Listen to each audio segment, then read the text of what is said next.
Y volvemos a Israel. Desde muy temprano he estado dialogando con ella, que me ha dado mucha información. Mire, no vamos a poder compartir todo lo que hemos charlado, por decirlo así, pero séptima visita de el secretario de Estado norteamericano Anthony Blinken a la región, está en Israel.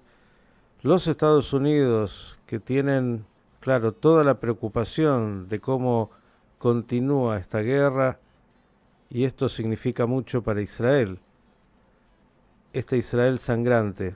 Hasta ahora se han informado 9 caídos en el día de ayer e incluso podrían agregarse más durante esta jornada.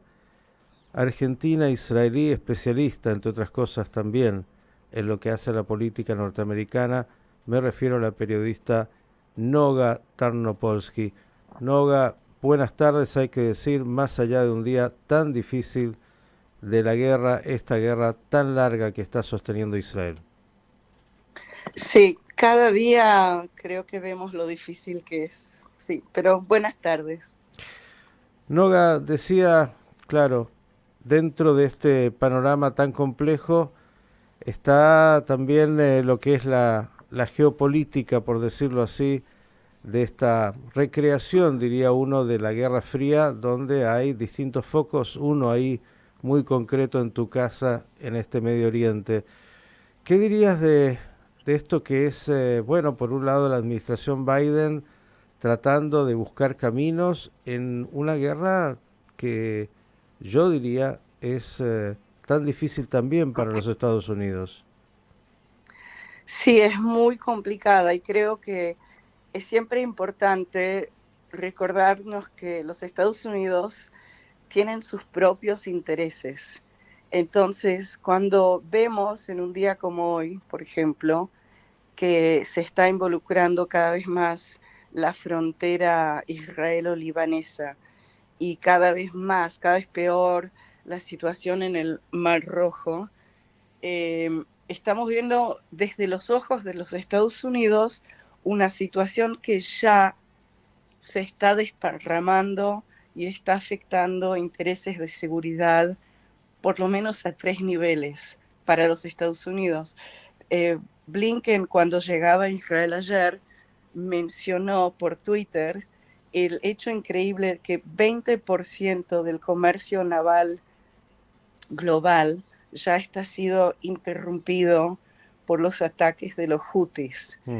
Entonces, estamos viendo una situación regional complicada. Bien, y estos ataques de los hutíes, para alguno que por ahí está desconectado, provenientes del Yemen, uno se pregunta, claro, ya no es solamente contra Eilat, contra Israel, sino como bien dijiste, contra el comercio internacional y todo lo que eso significa. La pregunta es si los Estados Unidos no tienen capacidad de responder como para que los hutíes y Yemen comprendan que eso no lo pueden hacer. Bueno, los Estados Unidos han hecho lo que los Estados Unidos hacen bien, por lo menos bajo este presidente, y muy rápidamente construyeron una alianza internacional. Entonces, ahora ya hay más de 20 países involucrados en tratar de proteger estas vías del comercio internacional, las vías marítimas. Pero es muy difícil hablar con los hutíes.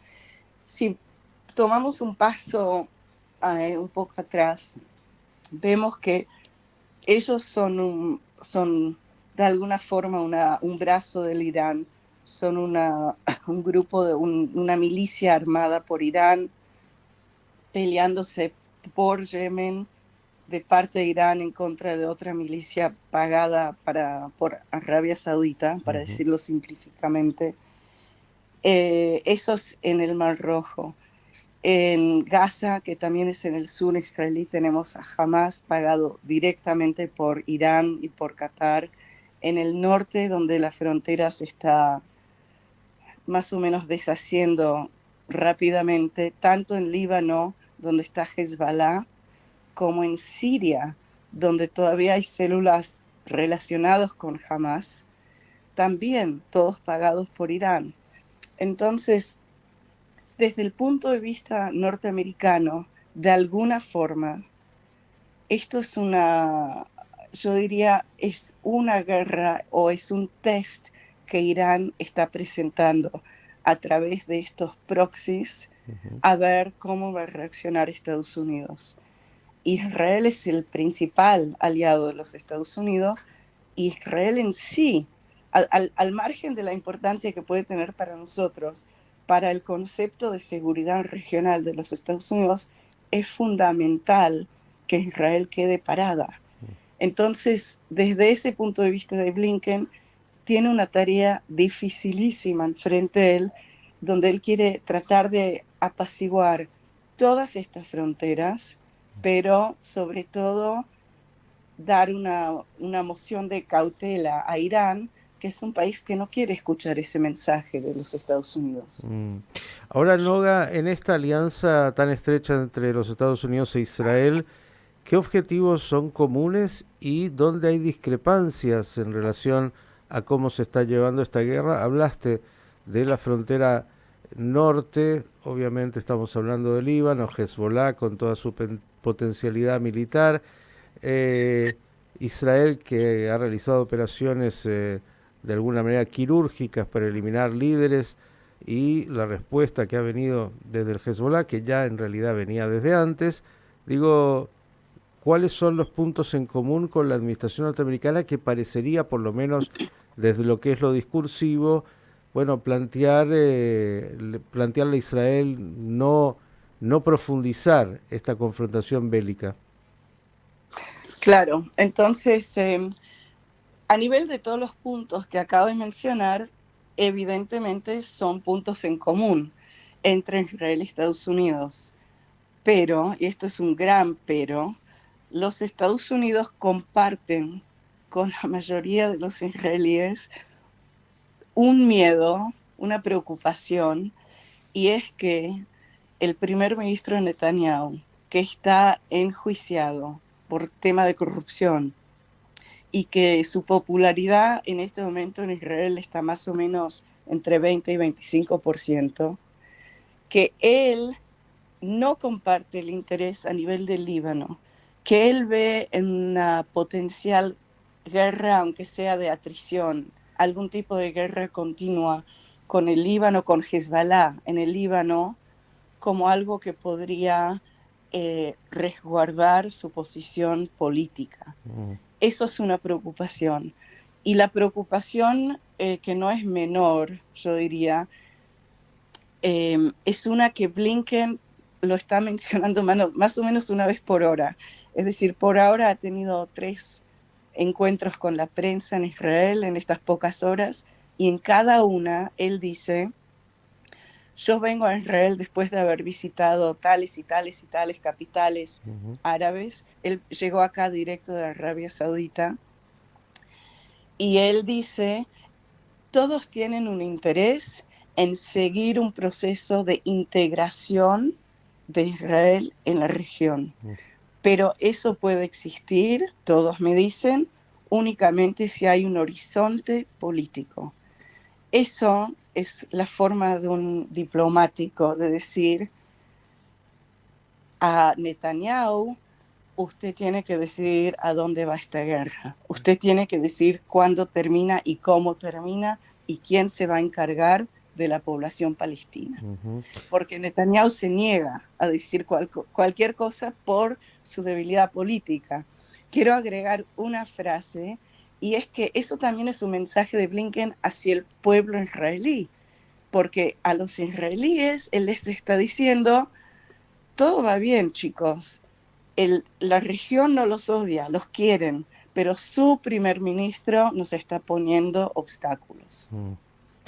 Digo, hay cuentas viejas, cuentas nuevas, obviamente la credibilidad de Netanyahu, más allá de lo que digan los Estados Unidos, está totalmente cuestionada, como dices, en la población israelí después del 7 de octubre, ya venía antes, todo lo que todos hemos visto. Preguntas, una es, bueno, y agregando a esto que de manera no tan diplomática, Blinken ha dicho abiertamente que esa perspectiva política debería contemplar la existencia de dos estados, de un estado palestino también que finalmente se consolide, por decirlo así. Ahora, preguntas en tu experiencia periodística en Israel. ¿Qué poder real tiene el primer ministro frente, por ejemplo, a su gabinete de guerra, el comandante en jefe del ejército, para que realmente pueda llevar a Israel a una confrontación militar que todos le digan alrededor, no, no, esto no es el camino? ¿Cuánta incidencia real puede tener a la hora de profundizar una guerra, como dijiste, incluso con la intencionalidad política de permanecer en el poder? Es una excelente pregunta, entre otras cosas porque en Israel se da la peculiaridad de que el primer ministro no es el comandante de la guerra, sino el único cuerpo que puede dar órdenes al ejército es el ministro de Defensa, siguiendo una decisión del gabinete o del gabinete de guerra. Entonces el primer ministro en sí, a pesar de lo que quisiera decir, no puede dar una orden así. La situación está, como dicen, ¿no? El demonio está en los detalles. Yo creo que el primer ministro israelí tiene muchísimo poder sobre todo pero a la vez no es un poder ilimitado. El jefe del Estado Mayor del Ejército no va a aceptar ninguna orden que es evidentemente ilegal. Yo no creo que va a aceptar una orden que es evidentemente que va en contra de los intereses de la nación o en contra del análisis militar. El tema es que en general en las decisiones del día por día las cosas no son tan blanco y negras y un primer ministro puede empujar mucho, sobre todo a su ministro de Defensa, de ir un poco más, de tomar un paso más, de responder un poco más en contra un deseo del jefe del Estado Mayor, Ujú. pero nunca anunciando que va a ser una guerra. Entonces, hay un peligro de este tipo. Y hay una dinámica propia de la guerra que nunca se sabe, no se puede planificar tanto. Ahora, volviendo a la figura de Netanyahu y lo que hoy la sociedad israelí siente, claro, tiene la interna dentro de su propio gobierno, pero por otro lado también la oposición que ha salido abiertamente, ¿no? Ayer veíamos declaraciones de Yair Lapid invitando a Benny Gantz, que hoy es miembro solamente por esta guerra de este comité de guerra, ex general en jefe del ejército, hombre que dicen las encuestas tiene la preferencia de la ciudadanía para poder reemplazar a Netanyahu, diciéndole salga de ahí, vengan, que incluso los acompaño, siendo el primer ministro Gantz o Judy Edelstein, que es un hombre del corazón del Likud. Digo, parece que se está jugando fuertemente también la interna política en paralelo ya a esta guerra. Digamos, había quedado un poquito detenida, pero parece que el tiempo, más de 3 meses, ya conspira contra este silencio que se había tenido, ¿no? Sí, yo diría que sí. Es otra brecha entre los ciudadanos del Estado de Israel y sus líderes, o los que quieren ser sus líderes. Es decir, los ciudadanos del Estado siguen estando en una situación de shock, de quiebra, de duelo, de tensión. Es imposible hoy en día, todavía sigue siéndolo. Si te encontrás con alguien y le decís qué tal, digamos, ya no se pregunta más porque todo el mundo te contesta y mira, no sé. Hoy te puedo decir que recibí la noticia de un tercer soldado de mi barrio, un chico que vive a 150 metros. Es la tercera vez que en el grupo de WhatsApp del barrio yo he sido invitada a venir a acompañar a la familia cuando se va al entierro de su hijo. Entonces son temas del día a día. Pero los políticos, sobre todo tengo que decir el gobierno, que son los políticos que tienen el poder, están totalmente en otra. El gabinete de Estado en las últimas 2 semanas se pasa el tiempo atacando a los jefes del ejército. Está a un nivel que me es difícil describírtelo porque es casi imposible de entenderlo también para mí. Pero lo que escuchás oficiales decir es: nosotros estamos haciendo la guerra al Hamas y el gabinete de Estado nos está haciendo la guerra a nosotros. Y esto viene como parte de una visión de rescate política que Netanyahu pronunció desde casi el primer día, donde él acusó al ejército de haber fracasado en proteger al Estado. Y de esa forma él trataba de decir: yo no tengo la culpa.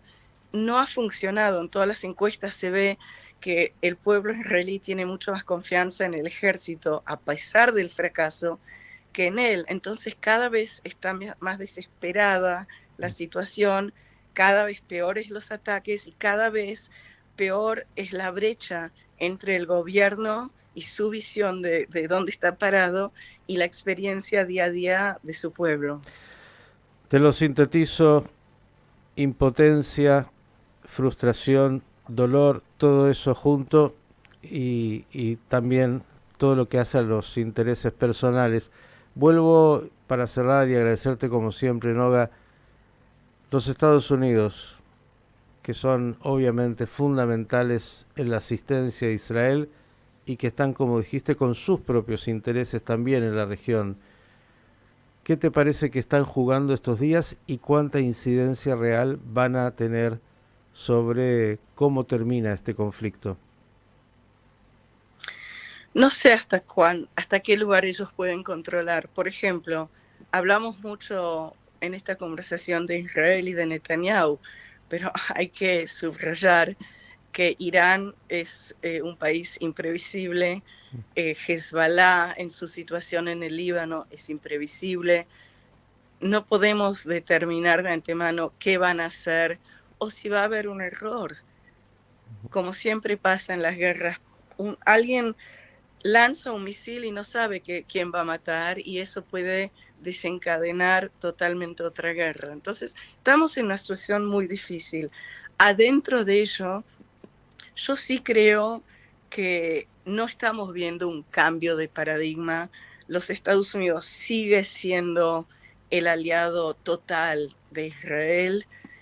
Siguen habiendo los intereses mayores que son de querer eliminar Hamas de la zona de la Franja de Gaza y de disminuir la fuerza de estas milicias islamistas en la región. Sigue siendo un muy fuerte interés en común, pero el problema de la incapacidad del primer ministro israelí de articular cualquier visión que sea, aún una visión que no le gusta a Estados Unidos, pero algo como una visión de lo que se llama en hebreo el día después. ¿Qué pasa después de la guerra? Su incapacidad de hacer eso, yo creo que va a empezar a causar cada vez más molestias. Eso sin hablar de las pequeñas cosas que son que sus ministros, su ministro de Finanzas, su ministro de Seguridad Nacional, sus ministros importantes, se pasan el día insultando a los Estados Unidos. Pero bueno, digamos que los Estados Unidos deja eso de lado. El tema fundamental es la incapacidad de Israel de articular cómo ve el día después. La complejidad de la guerra, la tragedia de la guerra. Noga, como siempre agradecerte, vamos a seguirla porque hay demasiados frentes y todavía demasiado por verse. Esperemos buenas noticias más allá de que hoy ya es un día terriblemente doloroso y que desgraciadamente parecería todavía tiene muchas horas por delante. Un cariño y mejores noticias pronto. Muchas gracias y saludos a todos. La periodista argentino-israelí Noga Tarnopolsky dándonos un panorama, pero específicamente de el rol que juegan los Estados Unidos ahí, en esta región tan convulsionada y tan sangrienta del mundo.